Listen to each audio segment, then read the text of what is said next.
વિદ્યાર્થી મિત્રો, આગળના લેક્ચરમાં સ્વાધ્યાયના 4.1 થી 4.6 સુધીના પ્રશ્નોની આપણે ચર્ચા કરેલી છે.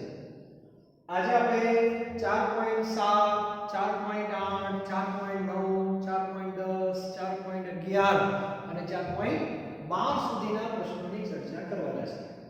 એમાં 4.7 જે છે એક પ્રશ્ન છે જે આપણે ચર્ચા કરેલી છે થિયરીમાં, કે જેમાં પ્રક્રિયાના વેગ અચળાંક ઉપર તાપમાનની શું અસર છે. આગળના લેક્ચરમાં કહ્યું કે એને બદલવો હોય તો તાપમાન બદલવું પડે, અને તાપમાન અને કે વચ્ચેનો સંબંધ આર્હેનિયસ નામના વૈજ્ઞાનિકે આપેલો છે.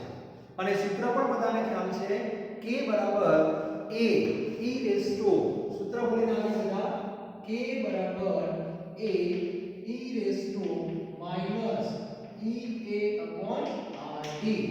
અને આની જે ચર્ચા છે બહુ અગત્યની છે, અને આખા ટોપિકનો જે સાર છે એ મગજમાં ક્લિયર હોવું જોઈએ.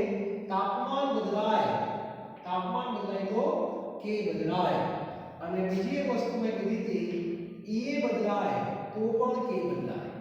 એટલે વેગ અચળાંક બે પરિબળો ઉપર આધારિત છે, તાપમાન અને ea. તો તમારે તાપમાન જો વધારશો તો k વધશે, અને ea જો ઘટાડશો તો k વધશે. ટૂંકમાં k વધારવા માટે તમારી પાસે બે ઓપ્શન છે, કા તાપમાન વધારો કા ea ઘટાડો. ea ઘટાડવા માટે અંદર ઉદ્દીપક નાખવું પડે, બરાબર છે? આ વસ્તુ ક્લિયર હોવી જોઈએ. અને બીજી એક વસ્તુ ખાસ કહી દઉં, આ બે રાશિ એકબીજાથી સ્વતંત્ર, તાપમાન અને ea ને કોઈ લેવા દેવા નથી, બરાબર?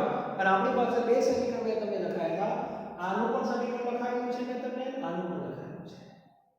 આમાં ea અચળ હોય અને આમાં t અચળ હોય. t અચળ હોય એટલે ea બદલાય. ea બદલવા માટે ઉદ્દીપક જોઈએ, એટલે એક કેસ ઉદ્દીપકની હાજરીમાં અને એક કેસ ઉદ્દીપકની ગેરહાજરીમાં. અને બંનેના સમીકરણ મેં તમને નોટની અંદર લખાવેલા છે, ક્લાસમાં ચર્ચા કરેલી છે, બરાબર? તો એ કોન્સેપ્ટ બહુ અગત્યનો છે, દરેકને ખબર હોવી જોઈએ. ત્યારબાદ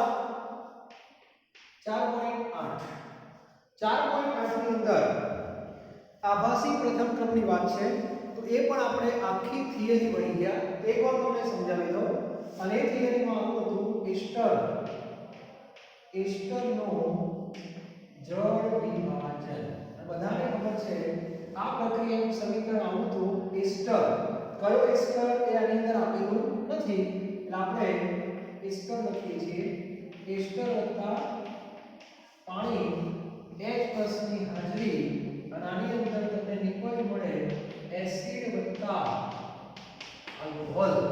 તો આવી એક પ્રક્રિયા છે, અને આ પ્રક્રિયામાં જે પ્રમાણ છે એ 1:1:1:1 છે. થિયરીમાં બધી ચર્ચા કરેલી છે. આનો આપણે વેગ સમીકરણ લખવું છે, તો વેગ બરાબર k એસ્ટર. એસ્ટરની સાપેક્ષમાં પ્રક્રિયાનો એક ક્રમ આવે, પાણીની સાપેક્ષમાં પણ પ્રક્રિયાનો એક ક્રમ આવે.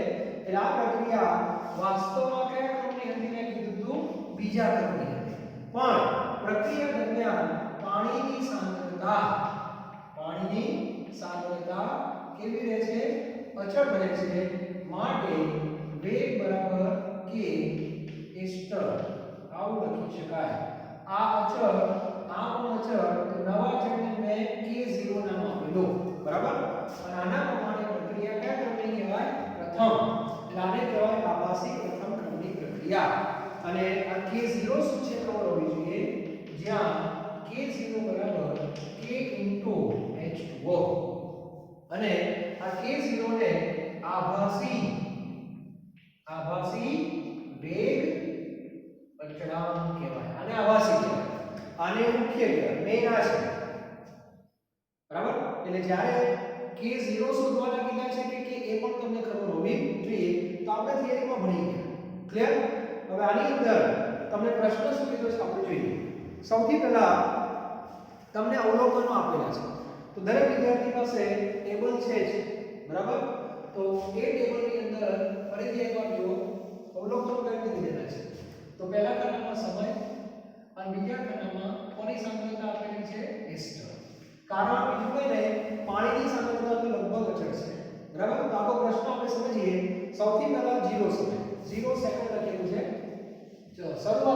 એસ્ટરની સાંદ્રતા હતી 0.35 સોરી 0.55 મોલારિટી ક્લિયર।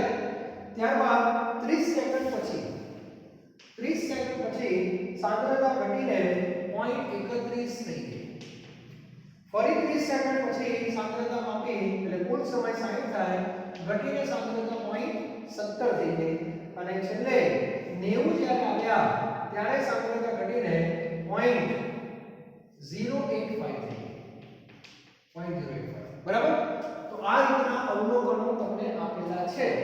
હવે તમને બે પ્રશ્નોના જવાબ શોધવાના છે। પહેલો પ્રશ્ન છે સરેરાશ વેગ। પહેલો પ્રશ્ન છે સરેરાશ વેગ અને સરેરાશ વેગ શેના ઉપર આધારિત હોય તો થિયરીમાં આપણે ભણી ગયા સમયગાળા ઉપર આધારિત હોય। તો સમયગાળો તમને આપેલો છે, કયો સમયગાળો 30 થી 60 એટલે t બરાબર 30 થી p બરાબર 60 ની વાત છે બરાબર। તો સૌથી પહેલા વેગ, તો એસ્ટર નો સહગુણક એક જ છે, તો અહીંયા હું લખીશ r average is equal to minus 1/1। તે પ્રમાણે વેગ લખો તમે જ્યારે ગુણાંકોને ધ્યાનમાં લેવાના, એટલે એસ્ટર નો સહગુણક એક જ છે એટલે 1/1 જ આવશે। અહીંયા આવશે તમારે ડેલ્ટા, ડેલ્ટા એટલે એસ્ટર અને છેદમાં લખવાનું ડેલ્ટા t બરાબર। ચલો માઈનસ તો છે જ।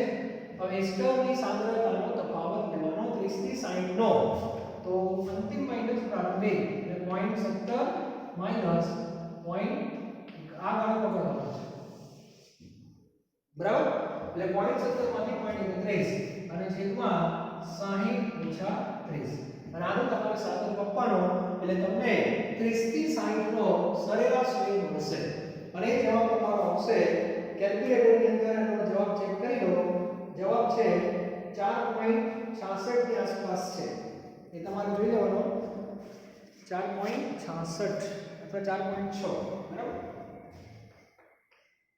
અને 10 ની ઘાત આવે છે 10⁻³ અને વેગ છે એકમ કયો આવશે મોલારિટી પર સેકન્ડ। બસ પૂરું થઈ ગયું, કશું છે નહીં। 30 થી 60 નો કે આ તફાવત લેવાનો, છેદમાં લેવાનો, 60 થી 90 કે તો આ તફાવત અંશમાં લેવાનો, આ તફાવત છેદમાં। પણ ધ્યાન રાખવાનું આ લોકો ત્યારે ગુણાંકો ધ્યાનમાં લેવાના બરાબર। એસ્ટર છે એટલે વાંધો નથી, ગુણાંક એક જ છે। ઘણીવાર આવી પ્રક્રિયા હોય તો a માંથી શું બનતું હોય b બનતું હોય, તો તમારે સરેરાશ વેગ આમ લખવો પડે a ના સંદર્ભમાં -1/2 delta a by delta t આમ કહેવાય। જો અવલોકનો a ના આપેલા હોય તો, જો અવલોકનો b ના આપેલા હોય તો ગુણક એક જ છે plus delta b by delta t। આ બધું ભૂલવાનું નહીં, ખ્યાલ આવે છે? આ રીતે દાખલો ગણાતો હોય છે એટલે વિદ્યાર્થીઓ ઘણીવાર ગુણક ભૂલી જાય છે, સહગુણક। એટલે એક સિસ્ટમેટિક કામ કરવાનું, જે પદ્ધતિ છે એ પ્રમાણે જ વેગ લખાય। કોઈ પણ વેગ લખો, પ્રક્રિયા વેગ લખો, સરેરાશ કોઈ પણ વેગ લખો ત્યારે ગુણાંકોને ધ્યાનમાં લેવાના જ, નહીંતર ગયા અને પછી સાહેબ અને રાતે ઊંઘ આવી નહોતી, આવા બધા પ્રશ્નો શરૂ થાય છે। ક્લિયર? આ વસ્તુ ક્લિયર હોવી જોઈએ। ત્યારબાદ આની અંદર એક બીજો પ્રશ્ન પણ છે અને બીજા પ્રશ્નમાં આભાસી પ્રથમ ક્રમની પ્રક્રિયાનો વેગ અચળાંક શોધવાનો છે બરાબર। એટલે બીજા પ્રશ્નમાં એવું કીધું છે કે આભાસી વેગ અચળાંક શોધો અને આભાસી વેગ અચળાંક એટલે આપણો k0 જ્યાં લખ્યું તે કરે અને k0 ના સંદર્ભમાં પ્રક્રિયા કયા ક્રમની છે પ્રથમ, તો આપણે આવું લખવાનું k0 બરાબર સૂત્ર શું છે 2.303/t। પ્રથમ ક્રમનું સૂત્ર log r0/rt, આ સૂત્ર છે કયા ક્રમનું પ્રથમ ક્રમનું સંકલિત વેગ સમીકરણ। તો આની અંદર t અને rt આ જો બદલાય છે, આ 0 અચળ છે, તો આપણી પાસે ઘણા બધા અવલોકનો છે, તો આપણે આની અંદર t બરાબર 30, તો rt કેટલા લખવાના 0.31 મોલારિટી મુક્તા બરાબર। તો આપણે મૂકીએ ચાલો, તો k0 બરાબર સાદું તમારે જાતે જ આપવાનું 30 log. चलो r0 એટલે કેસરની શરૂઆતની સાંદ્રતા ફિક્સ છે 0.55. અહીંયા તમારે 0.55 જ આવશે, નીચે તમારે 0.31 આવશે. એટલે તમારે આનો ભાગાકાર કરવાનો, log જોવાનો છે. log જોતા પહેલા સંખ્યાને પ્રમાણિત સ્થિતિમાં ફેરવવી પડશે, સાદુરૂપ આપવું પડશે, પછી k0 આવશે. તો એનો જવાબ કેટલો આવશે તો થોડોક તમને આઈડિયા આપી દઉં, બરાબર? પછી તમારે હોમવર્કમાં જાતે જ ગણવાનું સાદું કરો. અહીંયા આવશે 30, log જોવાનો આવે છે કઈ 1.774 આવે છે. અને આ પ્રમાણિત સ્થિતિમાં જ કહેવાય. પ્રમાણિત સ્થિતિ એટલે ગુણ્યા 10 ની શું કરી દેવાની 0 ઘાત. એટલે જ્યારે તમે log જો, logના નિયમો જેને ખબર ના હોય ફોન કરીને પૂછી શકે છે મને, બરાબર? 10 ની 0 ઘાત એટલે 0.177. ચાલો log જોજો, 2490 કંઈક આવશે. 2490 અને અહીંયા 30 અને છેલ્લે 0.019 આવે છે. 0.019 સેકન્ડ ઇન્વર્સ. ખ્યાલ આવી ગયો? તો આ રીતે આના માટે k0 આવશે. કોઈ વિદ્યાર્થી કે સાહેબ મારે આ કિંમત મૂકવી છે તો મુકાય. તો તમારે t બરાબર શું મૂકવાના? અહીંયા 60 મૂકવાના. તો t 60 નો તો rt 0.70 લેજો. હા, r0 ફિક્સ 0.55. તો પણ તમારો જવાબ આટલો જ આવશે અથવા એની નજીક આવશે. કોઈ કે અમારે t બરાબર 90 લેવા છે. લો, ભારતમાં લોકશાહી છે, પણ t જે લો એને અનુરૂપ rt લેવા પડે. ક્લિયર? અને r0 ગમે તે લેવાય. તો આપણી પાસે k0 શોધવા માટેના ત્રણ રસ્તા છે, 1 2 3. કોઈ પણ રીતે શોધી શકાય. બરાબર? આ તમે જે k0 શોધો છો એ આભાસી વેગ અચળાંક છે. એટલે એનો એકમ કયા ક્રમમાં લાગશે? પ્રથમ. અને સમીકરણ પ્રથમનું જ છે. બરાબર? પરીક્ષામાં પૂછાય કે મુખ્ય વેગ અચળાંક શોધો. મુખ્ય એટલે આપણો ઓરિજિનલ જે છે તે આ તો ડુપ્લિકેટ છે. મુખ્ય k છે. ઘણા કે k માટે તો બીજો ક્રમ છે. તો આપણી પાસે બીજા ક્રમનું સમીકરણ તો નથી. બીજા ક્રમના સમીકરણની કોઈ જરૂર નથી. તમારે સીધી ખબર પડી જાય. એક્સ્ટ્રા લખું છે યાર. બરાબર? તમે લખ્યું છે કે k0 બરાબર k H2O. આ લખી તમે જો છે કે નહીં? તો આજે તમને k શોધવાનું કે તો બુદ્ધિનો વિષય છે.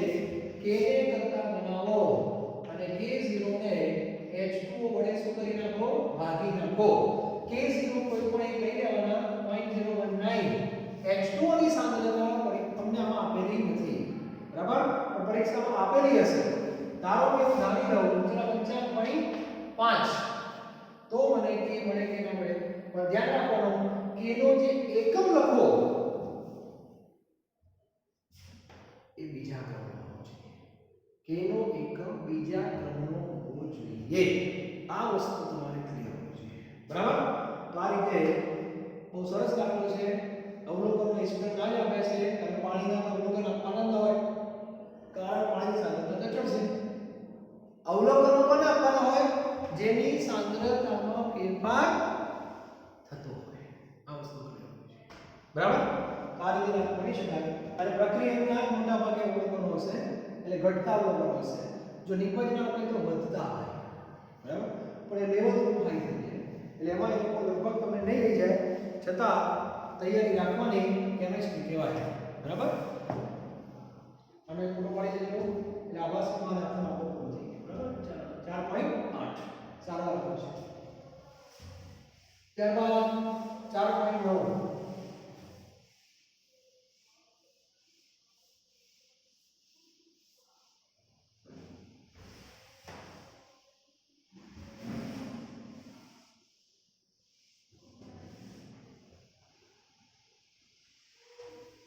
દરેક વિદ્યાર્થી ટેક્સ્ટબુક દરેકની પાસે છે જ. તો નેક્સ્ટ જે છે એની જરા રીડિંગ વાંચો. શું છે કહેવા માંગે છે તમે? 4.9 શું કહે છે? બરાબર? તો 4.9 સરળ છે એકદમ. 4.9 એક પ્રક્રિયા A ના સંદર્ભમાં પ્રથમ ક્રમની કહી દીધું અને B ના સંદર્ભમાં દ્વિતીય ક્રમની છે.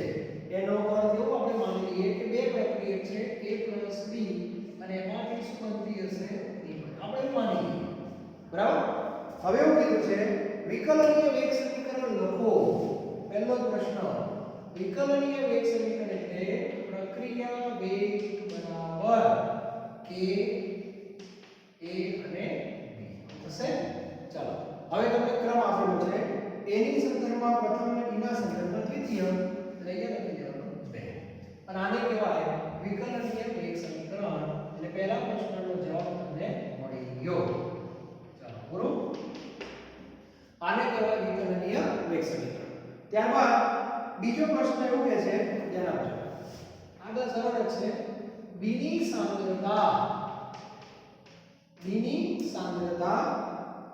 3 ગણી કરવામાં આવે b ની સાંદ્રતા 3 ગણી કરવામાં આવે ચાલો ડાયરેક્ટ શોર્ટકટ એટલે આ જે સમીકરણ છે એમાં અહીંયા તમારે 3 લખવા 3 ગણી એટલે 3 આટલું બધામાં આવવું જોઈએ સાયન્સના વિદ્યાર્થીને બમણા એટલે 2 3 ગણા એટલે 3 5 ગણા એટલે 5 ખબર પડી છે તો 3 ગણા એટલે અહીંયા તમે મૂકો તો 3 નો સ્ક્વેર સીધો શું થઈ જાય 9 અસર વેગને થાય આગળ ના થાય બરાબર માટે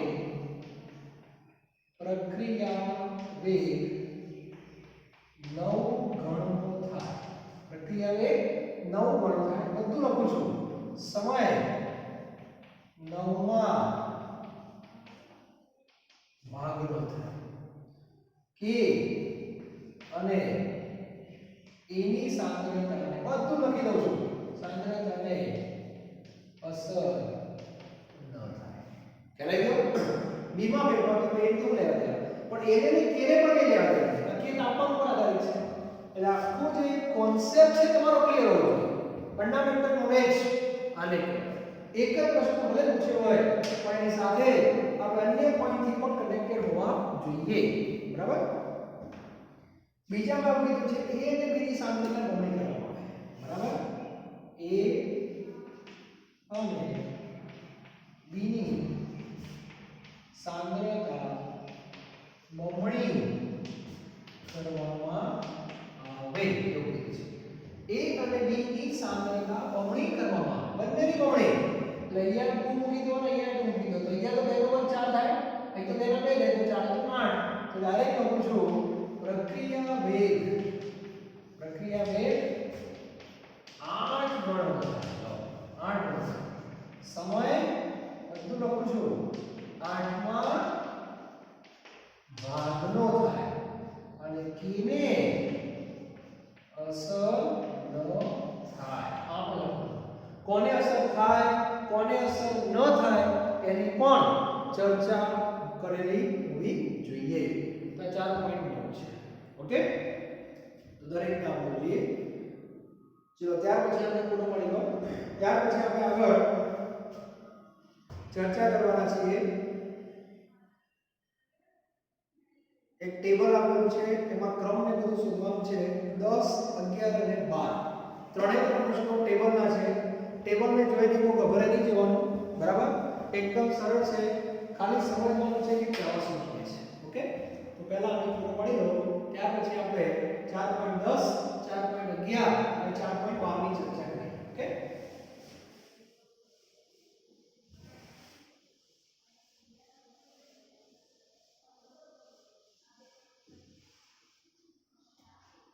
ચલો 4.10 જે છે 4.10 એમાં શું કહેવા માંગે છે જો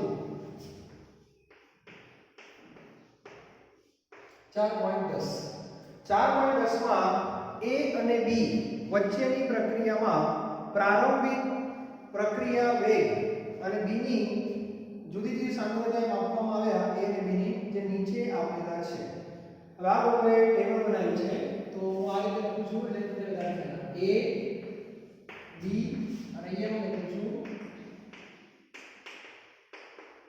પ્રારંભિક બરાબર એને સંકેતમાં લોકોએ r0 બરાબર સૌથી પહેલો પ્રયોગ એટલે કે સોમવારે એની સાંદ્રતા 20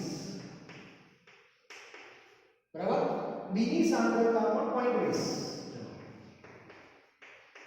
સાંદ્રતા એટલે મોલારિટી અને સોમવારે વેગ તમને આપેલો છે, સોરી ટેબલ ઊંધું છે, b ની સાંદ્રતા 0.30, સોરી ભૂલ થઈ ગઈ, આમ જોવાનું તમારે. a ની સાંદ્રતા 0.20, b ની સાંદ્રતા 0.30 અને વેગ છે 5.7 ગુણ્યા 10 ની -5. અને વેગનો એકમ શું હોય? મોલર મીટર પર સેકન્ડ. કઈ રીતે માપવું શું છે આપણો વિષય નથી, આ ટેબલ તમને આપેલું છે, બરાબર. ચલો મંગળવારે a ની સાંદ્રતા 0.20, આનો મીનિંગ શું છે સમજો તો, મંગળવારે a ની સાંદ્રતામાં કોઈ ફેરફાર કર્યો નથી અને b ની સાંદ્રતા પોઈન્ટ જે 30 છે એને 0.10 કરી દીધી. આ બુદ્ધિનો વિષય છે. 0.30 ના 0.10 કરવા એટલે સાંદ્રતા ત્રીજા ભાગની આ લોકો કરી દીધી અને એનાથી વેગ જે આપણને છે 5.07, કિંમત જે છે થોડી ઘટાડવાની છે, જોઈ લો કરેક્ટ, કોઈ ફેરફાર નથી ને. 5.07 છે, થોડીક રકમમાં ભૂલ છે, અહીંયા 5.07 કરી દેજો. ટૂંકમાં વેગ એનો એક છે એટલે થોડું મગજ દોડાવજો, ડાયરેક્ટ શોર્ટકટ. a ની સાંદ્રતા છે, b ની સાંદ્રતા અડધી કરી છતાં વેગને કોઈ અસર થઈ જ નહીં, તો વેગને b સાથે કોઈ લેવા દેવા નથી. એનો અર્થ કે આગળ જતા તમને ખ્યાલ આવી જશે કે b ની સાપેક્ષમાં પ્રક્રિયા શૂન્ય ક્રમની છે, બરાબર. એ આપણે સાબિત પણ કરીશું. અને બુધવારે a ની સાંદ્રતા 0.40 કરી, એ કરી 0.40, b ની સાંદ્રતા 0.05 અને વેગ થઈ ગયો 1.43, 1.43 ગુણ્યા 10⁻⁴ મોલર મીટર પર સેકન્ડ. આ રીતની માહિતી છે. ઓકે, ચલો હવે આનું આપણે સોલ્યુશન લઈએ. કઈ રીતે લાવશું? તો સૌથી પહેલા આની અંદર તમારે ક્રમ શોધવાનો છે. રકમ જો શું કીધું છે કે a અને b ના સંદર્ભમાં પ્રક્રિયાનો ક્રમ શું હશે? તો સૌથી પહેલા આપણે ધારો કે વેગ બરાબર કે a ની x ઘાત b ની y. એનું કારણ આપણને ક્રમ ખબર નથી, ખબર ન હોય વસ્તુ ધારી લેવી પડે. એટલે એની સાપેક્ષમાં ધારી લીધું x, b ની સાપેક્ષમાં ધારી લીધું y. હવે આ જે કિંમતો છે એને આપણે વારાફરતી આપણે મૂકી દેવાની, બરાબર. તો આ પહેલું અવલોકન આખું મૂકવાનું, પછી બીજું અને પછી ત્રીજું. તો પહેલું અવલોકન જે છે એમાં વેગ ક્યાં છે? આ વેગ, બરાબર. એટલે 5.07 10⁻⁵, બરાબર, is equal to k. a ની સાંદ્રતા 0.2 એની x ઘાત 0.3 એની y ઘાત, સમીકરણ નંબર 1 થઈ ગયું. પછી બીજું અવલોકન 5.07, વેગ એમનો એમ જ છે, સાંદ્રતા 0.2 એની x ઘાત 0.1 એની y ઘાત, સમીકરણ નંબર 2. અને ત્રીજું 1.43 10⁻⁴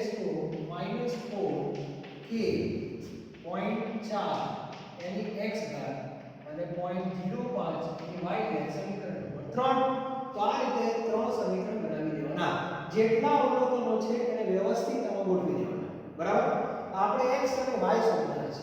k તો સરખો જ હોય, તો હવે શું કરવાનું? ગુણોત્તર લેવાનો, જેથી k તો ઉડી જ જશે, પણ ગુણોત્તર એવી રીતે લેવાનો કે x અને y બેમાંથી એકાદ તો ઉડવું જોઈએ, તો તમને ક્રમ મળશે, બરાબર. તો સમીકરણ 1 અને 2 નો આપણે શું લઈએ? ગુણોત્તર. સમીકરણ 1 અને 2 નો ગુણોત્તર તમે લેશો એટલે આ સીધું આ ઉડી જ જશે. તો ન લખો તો ચાલે, છતાં બતાવી દો. 5.07 10⁻⁵, 5.07 10⁻⁵. k સુધી જવાના, ઉડી જશે, k પણ ઉડી જશે, આ પણ ઉડી જશે, ખાલી 0.3 અને 0.1 બાકી રહે. એટલે 0.3 ભાગ્યા 0.1 અને ઉપર આવશે ખાલી y, બરાબર. એટલે આ સીધું તમારે કઈ જશે, આ ઉડી ગયા એટલે સીધા થઈ ગયા 1, આ 3 એની y, બરાબર. તો હવે આ એક જવાબ ક્યારે આવે? તાવ લખાય 3 ની 0 ઘાત. કોઈ તકલીફ? 3 ની 0 ઘાત એક જ કહેવાય. તો આધાર મેં સરખો કરી દીધો તો મને y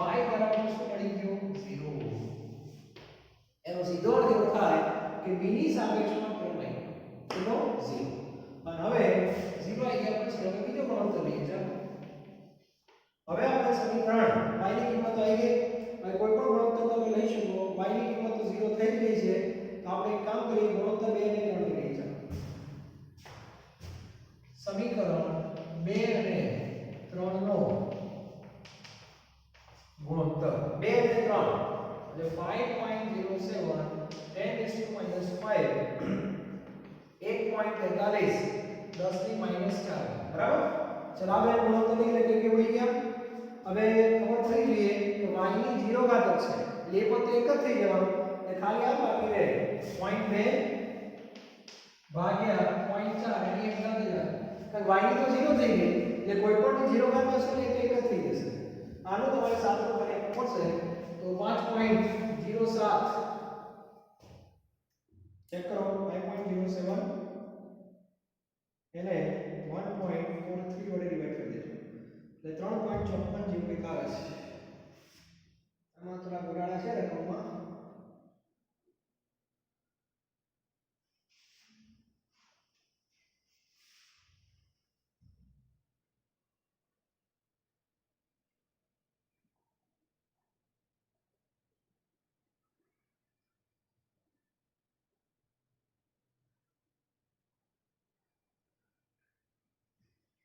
અહીંયા 3.54 આવે છે અને આ છે તમારે અપૂર્ણાંકમાં થઈ ગયો 1/2 1/2 એની કેટલી ઘાત આવશે x આવું થઈ જાય છે 1/2 ની x થઈ જશે એટલે આમાં તમારે log જોવું પડશે 1/2 એટલે 0.5 1/2 એટલે 0.5 થશે એટલે આનો તમારે log લેવો પડે log 3.54 x log 0.5 અને log ને તમે જોજો એટલે તમારો જે જવાબ છે અપૂર્ણાંકમાં કંઈક આવે છે 1.5 આટલો જવાબ આવશે બરાબર. log જોતા પહેલા સંખ્યા તમારી સ્થિતિમાં હોવી જોઈએ. આ 0.5 થાય તો ઓપન થઈ જશે. બાકી ગુણોત્તર આપણે જો 3 ભાગ્યા 2 લીધું હોત ને તો થોડુંક સરળ થઈ જાય બરાબર. 3 ભાગ્યા 2 તો વાંધો ના આવે કઈ વાંધો નહીં. પણ આ રીતે x તમને મળશે અને આના ઉપરથી તમારું એક સમીકરણ આવશે વેગ ઇઝ ઇક્વલ ટુ k એની કેટલી ઘાત 1.5 અને b ની કેટલી ઘાત 0 આ રીતે આવશે બરાબર. સામાન્ય રીતે આવા અપવર્ડ અવલોકનો નહીં હોય આવા હશે ડાયરેક્ટ MCQ માં તો ખાસ બરાબર. વિચિત્ર અવલોકન હતું એટલે ગણતરીમાં થોડી માથાકૂટ થશે પણ રીત આ છે બરાબર. તો અમે પૂરો પાડી દેજો વ્યવસ્થિત ખ્યાલ આવે. ત્યારબાદ આગળના પછીનો જે એક્ઝામ્પલ છે આ ટાઈપનો છે ટેબલ જ છે 4.11 તો આને પૂરો પાડી દો. હવે આપણે 4.11 ની વાત કરીશું બરાબર. 4.11 માં પણ તમે જુઓ ટેબલ જ આપેલું છે. ઘણા બધા અવલોકનો એમાં પણ હશે. એમાં પણ ક્રમ તમારે શોધવાનો છે બરાબર. વાસ્તવમાં આ પ્રક્રિયાનો ક્રમ મેળવવાની પદ્ધતિ છે પ્રારંભિક વેગ પદ્ધતિ જેની ચર્ચા આપણે થિયરીમાં કરેલી છે ગુણોત્તર લેવાનો લેવી બરાબર. ચાલો MCQ લેવલે સરળતાથી કામ થતું હોય છે કે જ્યારે આવશે ત્યારે હું તમને ડાયરેક્ટ શોર્ટકટમાં કહીશ બરાબર. પણ ત્યારે અવલોકનો થોડા કોમ્પ્લિકેટેડ હતા એટલે આ રીતે આપણે કામ કરવું પડે. હવે 4.11 ની અંદર ફરીથી એક ટેબલ છે એમાં 2a b આવી તમને પ્રક્રિયા આપેલી છે 2a b એમાંથી c અને d બને છે ઓકે. એમાં a અને d ના અવલોકનો આપેલા છે અને d ની બનાવટનો પ્રક્રિયા વેગ તમને આપી દીધો છે. ઇન શોર્ટ તમને વેગ આપેલો છે ઓકે. ચાલો તો પ્રયોગ કેટલા છે આમાં 4 પ્રયોગ છે. ચલો પહેલા a ની સાંદ્રતા અહીંયા b ની સાંદ્રતા અને d ની બનાવટનો વેગ એટલે પ્લસ dd/dt એવું કહી શકાય બરાબર. ચલો પહેલો અવલોકન છે એમાં a ની સાંદ્રતા 0.1 b ની સાંદ્રતા 0.1 d ની બનાવટનો વેગ 6 × 10⁻³ મોલારિટી પર સેકન્ડ. મંગળવાર 0.1 ના શું કરી દીધા 0.3 0.1 ના કરી દીધા 0.2 વેગ થઈ ગયો 7.2 10⁻² મોલારિટી પર સેકન્ડ. બુધવાર 0.3 ના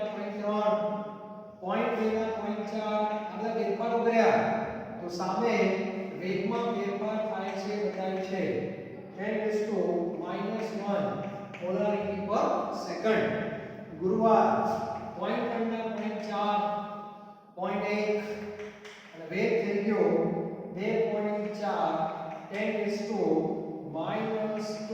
પોલારિટી પર સેકન્ડ. તો વેગ નિયમ પણ કીધું છે અને વેગ અચળાંક પણ કીધું છે. બંને વસ્તુ શોધવાની છે. તો દરેક વિદ્યાર્થીએ પહેલા સમીકરણ બનાવવા પડશે ફટાફટ. બરાબર? તો સમીકરણ આપણે બનાવીએ તો પહેલા આપણો વેગ પ્રક્રિયા વેગ બરાબર કે a ની કેટલી ઘાત x ઘાત અને b ની કેટલી ઘાત y. બરાબર? આ વેગ તમે જે લખો છો એ ચાર રીતે લખાય. આના સંદર્ભમાં -1/2 dA/dt dV/dt dC/dt dD/dt આપેલું છે. ક્લિયર? તો આ બધાને વેગ જ કહેવાય. એ કિંમત એ મૂકતા જાઓ. બરાબર? તો સોમવારે વેગ હતો 6 × 10⁻³ કે 0.1 એની x ઘાત 0.1 એની y ઘાત સમીકરણ નંબર 1. ત્યારબાદ 7.2 × 10⁻² કે 0.3 એની x ઘાત 0.2 એની y ઘાત સમીકરણ નંબર 2.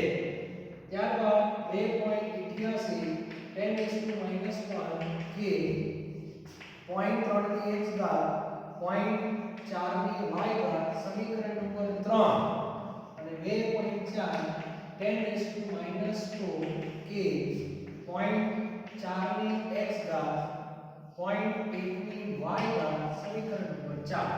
બરાબર? તો આ રીતે ચાર સમીકરણ તમે બનાવી શકો. હવે ગુણોત્તર એવી રીતે લો કે જેથી આપણું કામ થોડું સરળ થઈ જાય. કાં તો x વાળો પદ કેન્સલ થાય કાં તો y વાળો પદ કેન્સલ થાય એવું વિચારો. તો આ બે અવલોકન તમે જુઓ 2 અને 3 વાળા એમાં આ ઉડી જાય છે તો સીધું તો તમને y નો જવાબ મળી જશે. પછી પહેલાની સાથે ચોથું તમે લેશો અને 4 ભાગે 1 કરશો તો y મળી જશે. તો આ રીતે આપણને સીધો જવાબ મળી જાય. તો સૌથી પહેલા ગુણોત્તર આપણે લેવાના એવી રીતે લો કે આપણું કામ થોડું સરળ થઈ જાય. તો આની અંદર સૌથી પહેલા આપણે 4 અને 1 નો ગુણોત્તર લઈએ. 4 અને 1 લઈએ એટલે y બની જશે. બરાબર છે? ચાલો. બરાબર? તો લખું છું સમીકરણ 4 અને 1 નો ગુણોત્તર. બરાબર? 4 અને 1 નો ગુણોત્તર લઉં છું. પહેલા ઉપર 4 લખીશ એટલે 2.4 આને ભાગવાના 6 × 10⁻³ બરાબર? તો કે ઉડી ગયા અને આ પદ ઉડી જશે 0.1 કેન્સલ થઈ જશે એટલે 0.1 અને 0.4 એટલે 0.4 પર આવશે નીચે 0.1 ઉપર કેટલા આવશે x. 1 અને 4 નથી 4 અને 1 છે. એટલે આવું તમે છે બંનેને જેમ ધ્યાન રાખવાનું. તો આનું તમે સાદું આપશો તો આ એકદમ સરળ આવશે. 4 4 ની x ઘાત અને x બરાબર સીધા 1 આવશે. બરાબર? તો આ રીતે સમીકરણ 4 અને 1 નો ગુણોત્તર લેવાનો. પછી સમીકરણ y શોધવા છે તો x બીજા પ્રયત્ન કરો તો 2 અને 3 લઈએ. ચાલો 2 અને 3 સમીકરણ 2 અને 3 નો ગુણોત્તર. સમીકરણ 2 અને 3 નો ગુણોત્તર તો 2 અને 3 નો તમે લેશો એટલે 7.2 10⁻² છેદમાં 2.88 10⁻1 બરાબર? કે ઉડી ગયા આ પણ ઉડી ગયા 0.2 ભાગ્યા 0.4 0.2 ભાગ્યા 0.4 એટલે કેટલી ઘાત થઈ જશે કોમન y. અને આનું તમે સાદું આપશો તો 0.25 જેવું આવશે. બરાબર? અને આ બી કદાચ 0.5 છે. 0.5 ની y ઘાત. તો y કેટલા ઉપર ડાબા બરાબર જવા થાય તો જોઈને ખ્યાલ આવી જાય y બરાબર 2. બરાબર? 0.5 નો સ્ક્વેર. તો આ થઈ ગયું આપણું ક્રમની માહિતી. હવે ક્રમ આવી જાય વેગ સમીકરણ ઠીક તૈયાર. તો વેગ બરાબર k a ની કેટલી ઘાત થઈ તૈયાર? a ની ઘાત થઈ x1 અને b નો શું થઈ ગયું સ્ક્વેર. આ થઈ ગયું વિકલન એટલે વેગ સમીકરણ. ક્રમ આવી ગયો. હવે તમને k શોધવાનું કહેશે તો ગભરાવાની કે જરૂર છે. તો સમીકરણ 1 પર ચલો સમીકરણ 1 પરથી k ને કરતા કોઈ પણ એક સમીકરણ લેવા, એવું નહીં કે પહેલું બીજું ત્રીજું ચોથું ગમે તે લેવાય, કારણ કે તમારે x ના વેલ્યુ લાવી દે છે. તો સમીકરણ 1 પરથી આપણે k ને જો કરતા બનાવીએ તો 6 10 - 3 છેદમાં 0.1 એની x લે ઘાત અને 0.1 જે છે એની લે ઘાત. અને આનો તમારે સાદુરૂપ આપી દેવાનો, બરાબર? અને સાદુરૂપ તમે આપશો તો જવાબ 6 જેવું કંઈક આવશે. 6 જ આવશે, બરાબર? તો k બરાબર આવશે 6. k નો એકમ કયો લખશો? તો કુલ ક્રમ કયો થશે? 3. તો 3 નો એકમ કયો આવે? યાદ છે? 3 એટલે મોલની -2 ઘાત આવશે, લીટરનો સ્ક્વેર આવશે અને સેકન્ડ ઇન્વર્સ આવશે. એનું કારણ છે કે કુલ ક્રમ 1 + 2 બરાબર, એટલે ત્રીજા ક્રમનો એકમ લાવવો પડશે. તો એક સરસ મજાનો દાખલો છે, દરેક વિદ્યાર્થીને આવડવો જોઈએ, બરાબર? તો આ રીતે k બરાબર 6 આવશે. તો કોઈ પણ તમે લઈ શકો, એવું નહીં કે પહેલા ઉપરથી જ k મળે, બીજા ત્રીજા ચોથા ઉપરથી પણ k તમને મળી શકે છે. તો આ એક સરસ દાખલો છે. આવા દાખલા પૂછવાની શક્યતા પૂરેપૂરી, કારણ કે બધી કિંમત ઉપર કે લોગની જરૂર ન પડે, એટલે આપણે સરળતાથી કામ કરી શકીએ. ઓકે, તો આનો આપણે સરસ મજાનો સ્ક્રીનશોટ લઈ લેજો. અને હવે આપણે છેલ્લો દાખલો લઈએ. આજનો આપણો જે લેક્ચર છે 6.12 સુધી આપણે જે જવાનું છે એ પૂરું થઈ જાય. ઓકે, ચલો. આ ટેબલ એ બધું આપેલું છે, ગભરાતા નહીં. કે ટેબલ ને બધું ક્યાંથી આવ્યું? તો આપેલું છે. અને બોર્ડની પરીક્ષાની અંદર જે 4-5 ના દાખલા પૂછાય છે, એમાં આવા દાખલા પૂછાવાની પૂરેપૂરી શક્યતાઓ છે, બરાબર? સરળ છે. વિદ્યાર્થીઓએ આજ સુધી માર્ક્સ ગુમાયા નથી. આવા દાખલાઓમાં આપણે પણ રેકોર્ડ તોડવાનો નથી. ઓકે, તો છેલ્લો દાખલો આપણે લઈએ 4.12. આજનું કામ આપણું પૂરું થઈ જશે. 4.12 ની અંદર ખાલી જગ્યા ટેબલની અંદર જ આપેલી છે. a અને b વચ્ચેની પ્રક્રિયા એના સંદર્ભમાં પ્રથમ ક્રમની, b ના સંદર્ભમાં શૂન્ય ક્રમની છે. નીચેના કોષ્ટકમાં જગ્યા તમારે પૂરવાની છે. સૌથી પહેલા તો જે માહિતી આપેલી છે એ પ્રમાણે કહી દો. a + b એમાંથી નિપજ, બરાબર? ચલો, હવે પ્રક્રિયા વેગ લખી રાખું છું, કારણ કે મેં ક્રમ આપેલો છે. પ્રક્રિયા વેગ બરાબર k, એના સંદર્ભમાં કયો ક્રમ કીધો છે? પ્રથમ કીધો છે. અને b ના સંદર્ભમાં શૂન્ય કીધો છે. શૂન્ય લખી રાખું છું, બરાબર? હવે જે તમને ટેબલ આપ્યું છે એમાં પ્રયોગ આપેલા છે. પહેલો, બીજો, ત્રીજો અને ચોથો પ્રયોગ છે. એમાં a ની સાંદ્રતા છે, b ની સાંદ્રતા અને પ્રારંભિક વેગ એટલે એને r0 કહીએ છીએ. ઓકે, ચલો. હવે અહીંયા તમને કિંમત આપી છે 0.1, આ કિંમત છે 0.1 અને એ વખતે વેગ તમને આપ્યો છે 2 × 10⁻². ત્યાર પછી અહીંયા ખાલી જગ્યા છે. અહીંયા 0.1 ના 0.2 કરી દીધા. સામે વેગ આપી દીધો 4 × 10⁻² અને ત્રીજો અહીંયા 0.4 આપેલા છે. અહીંયા બી 0.4, અહીંયા ખાલી જગ્યા છે. અને છેલ્લામાં અહીંયા ખાલી જગ્યા છે. અહીંયા 0.2 આપેલા છે અને વેગ આપેલો છે 2 × 10⁻². બરાબર? આમ જોવા જઈએ તો એકદમ સરળ છે. જો થોડીક બુદ્ધિનો ઉપયોગ કરશું તો આપણું જે કામ છે ને એકદમ સરળ થઈ જશે. સીધું શોર્ટકટમાં તમને માહિતી મળે છે. બોલો, સૌથી પહેલા તમે બુદ્ધિનો વિષય છે આમ જોવા જઈએ તો કઈ રીતે, તો શોર્ટકટ તમને સમજાવવા પ્રયત્ન કરું છું. ઘણા વિદ્યાર્થીઓને ખ્યાલ આવી પણ જશે. સૌથી પહેલા આ બે ઉપકરણોને ધ્યાનમાં લો છો, બરાબર? ધ્યાન આપો. હું કોઈ સૂત્રની ફોર્માલિટી કરતો નથી, ડાયરેક્ટ તમને સમજાવવા પ્રયત્ન કરું છું. તો એક મગજમાં ક્લિયર હોવો જોઈએ. સૌથી પહેલા તો b ના સંદર્ભમાં ક્રમ શૂન્ય તમને આપી દીધો છે. એનો સીધો અર્થ એ થાય કે પ્રક્રિયાનો જે વેગ છે ને ચલે છે એ આવે. એનો મીનિંગ શું થયો? કે પ્રક્રિયાના વેગને b સાથે કોઈ લેવા દેવા નથી. એનો અર્થ એવો છે, બરાબર? આનો અર્થ એવો થાય એની સાંદ્રતા બમણી કરો તો વેગ બમણો થાય. એની સાંદ્રતા અડધી કરો તો વેગ અડધો થાય. બી ને તો કોઈ લેવા દેવા જ નથી. બરાબર? તો આજે પહેલી વસ્તુ તમને સમજાવી દઉં. પ્રયોગ 1 અને 2 પરથી. ચાલો આ બે ઉપરથી વિચારો. કે બી ની સાંદ્રતામાં જે કંઈ ફેરફાર કરે પણ એ તો કોઈ લેવા દેવા જ નથી. આનું કોઈ વિચારવાનું નહીં તમારે. બરાબર? ખાલી આ બે વસ્તુ મગજમાં યાદ રાખો. બરાબર? ચલો 2 અને આ 4. તો 1 અને 2 પરથી શું લાગે તમને? કિંમતો પરથી શું લાગે છે કે વેગ બમણો થાય છે. પ્રયોગ 1 અને 2 પરથી વેગ બમણો થાય છે. દેખાય છે ને? હા, વેગ બમણો થાય છે. માટે એની સાંદ્રતા બમણી હોવી જોઈએ. એનું કારણ શું? વેગ બમણો ક્યારે થયો હોય? એના માથા પર તો ફિક્સ જ છે. તો એની સાંદ્રતા જો બમણી થઈ હોય તો જ વેગ બમણો થાય.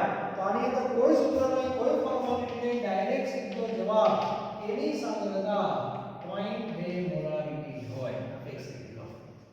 બરાબર? એટલે અહીંયા તમારે ફિક્સ થઈ ગયા. અહીંયા તમારે મૂકી દેવાના 0.2. જવાબ આવી ગયો. આપણે શોધી નાખીશું. એટલે આ કાલ્પનિકમાં 0.2 આવશે. પૂરું થઈ ગયું? ચાલો. હવે અહીંથી નીચે પ્રયોગ 2 અને 3 પર. બીજો અને ત્રીજો ખાલી વિચારજો. આ બે ની ચર્ચા કરી છે. ચાલો. બી ની સાંદ્રતાને મારે કોઈ લેવા દેવા નથી. ભૂલી જાઓ. હવે એની સાંદ્રતા જો 0.2 ના 0.4 થયા. તો એની સાંદ્રતા જો આ તો 0.2 આવી ગયા ને, હવે તો આવી ગયા. તો 0.2 ના 0.4 એટલે આ સાંદ્રતા બમણી થઈ. એની સાંદ્રતા બમણી થાય તો વેગ બમણો થાય. તો 4 ના ડબલ 8. બરાબર? 2 અને પછી એની સાંદ્રતા બમણી માટે પ્રક્રિયા વેગ બમણો. તો r0 બમણા. તો 4 ના બમણા 8. એટલે 8 ગુણ્યા 10 ની -2 મોલારિટી પર સેકન્ડ. થઈ ગયું? એટલે અહીંયા તમારે ખાલી કહેવાના 8 10 ની -2. તો આ ખાલી જગ્યા પર પૂરી ગઈ. બરાબર? ચલો હવે 3 અને 4 ની વાત કરવાની છે. ખ્યાલ આવી ગયો બધાને? ધીરે ધીરે ખ્યાલ આવશે. ચલો હવે પ્રયોગ 3 અને 4 પરથી. કોઈ સૂત્રને કશું જ નહીં, ડાયરેક્ટ ચર્ચા આમાં આમ થઈ જાય. આને કોન્સેપ્ટ કહેવાય. ખબર પડી ગઈ. 3 અને 4 આ બેની વાત કરો. આને કોઈ લેવા દેવા નથી. આને ભૂલી જ જાઓ. બરાબર? ચલો હવે આની વાત કરીએ. તો વેગ આપેલો છે 8 ના 2. આનો ઘાત લઈએ છીએ 8 ના 2 એટલે વેગ શું થયો? ચોથા ભાગમાં થયો કે ના થયો? વેગ ચોથા ભાગમાં ક્યારે થયો હોય? સાંદ્રતા ચોથા ભાગની થઈ હોય. તો 3 અને 4 પરથી વેગ ચોથા ભાગનો માટે સાંદ્રતા પણ ચોથા ભાગની માટે એની સાંદ્રતા 0.4/4 0.1. બરાબર? અહીંયા તમારે આવશે 0.1. આ જવાબ આવશે. ખ્યાલ આવી ગયો? તો આ રીતે પ્રશ્નની ચર્ચા કરવાની હોય. એકદમ સરળ છે. બી ના માથા ઉપર 0 ઘાત છે અને આ અવલોકનોને તો ધ્યાનમાં લેવાના જ નથી. આના પર ચોકડી મારી દો. એનો કોઈ સંબંધ જ નથી. એટલે તમારે ખાલી આ ભાગ અને આ ભાગ જ જોવાનો. બરાબર? તો પહેલા જોયું તો આ પેલું છે. તો વેગ બમણો દેખાય. જો 2 ના 4 ઘાત તો એક છે. તો વેગ બમણો ક્યારે હોય? વેગ બમણો ક્યારે હોય? એ બમણા થાય તો જ. તો 0.1 ના બમણા ગુણ્યા 2 પૂરું. પછી આ બે જોવાના. તો આ આપેલું છે. હવે આપેલું 0.2 ને 0.4. એની સાંદ્રતા બમણી. એ બમણા થાય તો વેગ બમણો થયો હોય. તો આના ડબલ જ થાય. 8 થી. પછી આ બે જો 8 ના 2 બતાવે છે. વેગ ચોથા ભાગનો કહેવાય. 8 ભાગે 4 કરો એટલે 2 થઈ જાય.